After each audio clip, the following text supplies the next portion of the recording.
Also, we got a lot to talk about as the oil prices head south. We've seen around $44 a barrel since the week started. All countdown to Sunday. This Sunday, April the 17th meeting by the International Energy Agency is now poured some water, cold water as it were, on the market, saying its forecast for demand growth and signs the producers meeting this weekend will not yield any concrete plan to reduce the global oversupply. And that came after a day over the OPEC. There's the Organization of Petroleum Exporting Countries cut its forecast for demand growth and warned of further reductions.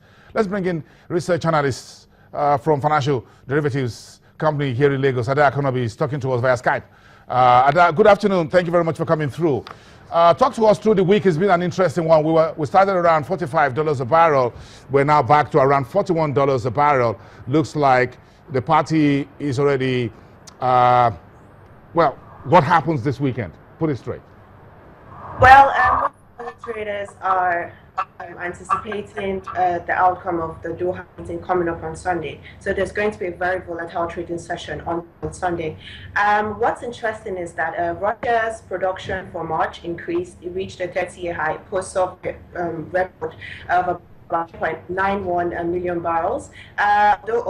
Although in OPEC countries, Saudi Arabia's production was flat, Algeria's production was flat. So it's quite interesting because if this meeting, the Doha meeting has been the talks on Doha meeting have been going on for a very long time, and if Russia is increasing production and other OPEC increasing production, so that makes us think: is there actually going to be any agreement at the Doha meeting coming up? So it's actually easier to trap 5 flies in a room than to get all OPEC members together under a roof. So it's going to be quite interesting to know the outcome on Sunday. So is Iran the big elephant in the room, or is Iran what you call the bull in the china shop? Which of the two? Said very clearly that they are adamant and they are not going to join the production freeze. They'll put their foot down. They're not going to be a part of it. So that looks like a bull in a china shop, isn't it? So Iran just go ahead and continues pushing up his production. So it doesn't care. Yes. Iran doesn't care. Tehran doesn't care what happens. Russia, whatever. They want to meet pre-sanction period. So that means that, is it likely, therefore, that what happens after the meeting is more important than what happens before? We have 2 more days or 3 more days before Sunday. I think there's just a lot of speculation going on right now and a lot of sentiments all over the place. However, we know what will happen after the meeting. And world oil demand is expected to increase about 100 million barrels per day in 2020. And Saudi Arabia is beginning to actually add new oil rigs, and they're beginning to restructure their new well. So that means that they're actually trying to see if they can maintain the market share, because if oil demand is going to increase in the next 4 or 5 years, and they're looking to build up new oil wells, Kuwait as well. So that means I don't think anything. I don't see any agreement coming up on Sunday. It's just a lot of speculation going forward. Ada Konobi from Financial Derivatives Company, thank you very much for your time this afternoon. Now, the International Monetary Fund says more needs to be done to ensure global financial stability. Negative interest rates are net positive for economies where they are deployed, and an exit by Britain from the European Union will be, quote, a negative shock for the British and European economies. In its latest Global Financial Stability Report, the IMF says world financial markets have calmed after turmoil earlier this year, but action needs to be taken amid slowing growth, weak commodity prices, and worries about China's economy.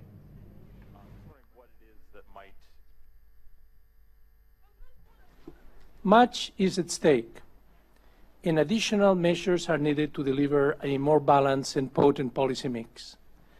If not, market turmoil may recur and intensify, and could create a pernicious feedback loop of fragile confidence, weaker growth, tighter financial conditions, and rising debt burdens.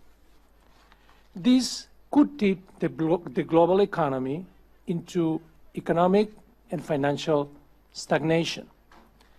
In such a scenario, we estimate that world output could fall by almost 4% relative to our baseline projections over the next 5 years.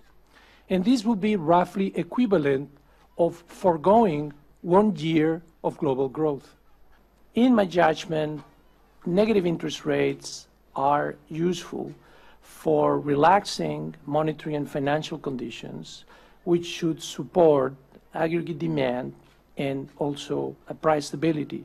So it is fully in line with the objectives of the central banks, which are deploying these policies. And in that sense, they are no different from other unconventional monetary policy tools like quantitative easing. They serve the same end and act through similar transmission challenges. Now, it is true that there are limits to the use of negative interest rates in terms of for how long they can be low and how far down they can go. But overall, negative rates are a net positive for the economy. And it's about 7:45 a.m. in Washington, D.C., the U.S. political capital right now, early morning there, where the spring meetings of the World Bank and the IMF is getting to start in a couple of hours, with the preliminary discussions getting the first day off to a good start. The official opening ceremony will be tomorrow, Friday, which will last until Sunday, the 17th. Channels Television Head of Foreign Affairs, Amarachi Ubani, is attending the meetings for us, and she joins me now with some pre-event talk over. Good morning to you, Amarachi. Hope you've grabbed a cup of coffee. Good morning, Paulson. No, I haven't grabbed my cup of coffee, but I'm awake. So to talk to us, beautiful day in Washington, is it? Yes, it is. It is the perfect weather for, a meeting like this holding in Washington, D.C. It's not too cold, so delegates don't have to, because most of the roads are blocked to the event itself, to the World Bank Center and to the IMF and the other venues where the event will be taking place. So a lot of roads are blocked, which means that there'll be a lot of walking today. But previously, I think, a few meetings have already held, preliminary meetings, as you mentioned. One of them is the World Bank panel of discussion on low-income developing countries, sustainable development in a challenging global environment. There was a panel on that. Many of the economists there, if I may refer to them as that, talking about the response to a record shift in the external environment, that economies, even low-income developing countries, economies fell sharply in 2015. You know that these meetings are to review the IMF's progress in the past 1 year. So they're saying that low-income developing economies dropped sharply in 2015, and that's because of what was happening on the outside. Now, I found it interesting also that the World Bank was discussing, held a panel discussion on the refugee crisis, and we're calling for international action, saying that it's affecting economies of countries also. And they also talked about women participation in the economic growth of a country, saying that more women need to be in positions of authority to be able to effect these changes. Women make up more than a little of the population of the world, and so women should be given greater participation in developing economies. Well, Amarachi, it's obvious you've got a 3-day full on your menu, so get time to reserve. You have a lot of work ahead, and also keep your eyes on the Nigerian delegates there, the finance ministers and the central bankers. This is their meeting. They'll meet again sometime in September, but this is the spring meeting, so enjoy the spring. We'll get across to you tomorrow. You've got a lot to talk about once the heavy hitters hit the town and you get in the middle of them. Yeah, well, you must know that the... Okay, Amarachi Ubani, Channels Television Head of Foreign Desk in Washington there, covering the World Bank IMF spring meetings for us. We're sticking with Wall Street in the U.S., where the lending giant JP Morgan has reported a 6.7% decline in quarterly profit as the lender sets aside more funds to cover potential losses at oil and gas companies.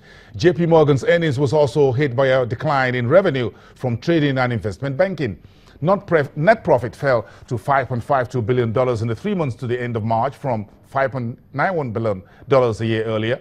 The bank's provisions for loan losses nearly doubled to $1.8 billion in the first quarter. That's down from That's from $959 million the same quarter last year. Meanwhile, the JP Morgan's results beat analyst expectations, lifting the bank's shares by about 2.6% to $16.85 in pre-market on Wall Street. So, will the other companies perform well in the first quarter 2016 earnings? This is Jill Malandrino's Voice of America's Channels TV business correspondent in New York in a chat with Bysender, the CEO of Leon's Wealth Management, discussing this Q1 earnings that's now on the way.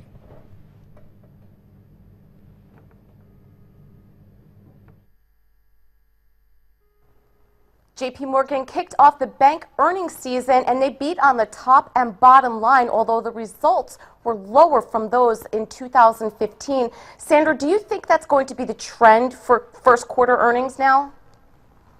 Actually, I see a mixed bag here of earnings. Alcoa really got off to a bad start as far as the earnings season goes. They were down quite a bit the other day, and so you have JP Morgan coming in, and so I don't think it's going to be a great earnings season. I don't think it's going to be horrible, but I do think it's going to be a bit of a mixed bag this earnings season.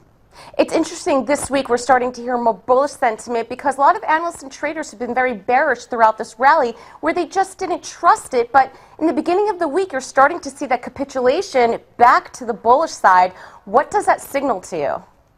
Yeah, I mean, it's been a battle, and this was a key level here technically to break through. And this is, to me, a breakthrough day, and it is a bit surprising because literally a couple of days ago, it looks like the market was rolling over. So we'll take a nice technical breakout to the upside here and see if this thing can break through the old highs from a little while ago. Now, you manage your fund from a very tactical perspective. How are you advising clients at this point? Is there any sector rotation, or are you just trying to be involved in every part of the market? Yeah, our mix right now is pretty broad. There aren't sectors that are breaking out and others holding behind. So really, it's a nice overall breakout to the upside, and oil is finally moving up from its lows with conviction. So we're long the market. We're long across the board, and a little bit grateful that the oil prices are finally starting to move. Okay, thank you very much, Sander. For Channels TV in New York, I'm Jill Malandrino. Yeah, Jill there. But let's track the Nigeria's FMDQ OTC Securities Exchange. Yesterday was a very massive day for the primary auction. So how's the market trading in the day called the morning after? That's a break.